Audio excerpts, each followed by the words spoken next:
তোমার আশীর্বাদে আমি জিতেছি, তাই নাকি? জিও জিও জিও। আমি তো এইগুলো শুনতে চাই তোমার থেকে।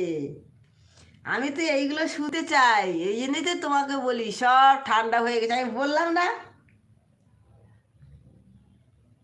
আমি তো তোমাকে বললাম আরো অনেক কথা আছে, সেগুলো তো লাইভে বলতে পারবো না তোমাকে।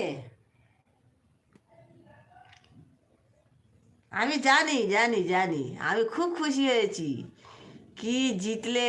ওম শান্তি মাসিমণি। আমি আজকে খুব খুশি কাকিমা, আমাকে আরও আশীর্বাদ করো। আমি যেন খুব খুব খুব আমি যেন খুব খুশি থাকি। খুশি থাকবে তুমি, সব কিছু পরিবর্তন হয়ে যাবে। যেমন বলছি তেমন করো, দেখবে সব পরিবর্তন হয়ে যাবে। আমি বেশি কথা বলি না তো, কাজে করি। জানো আমি কথা কম বলি, কাজ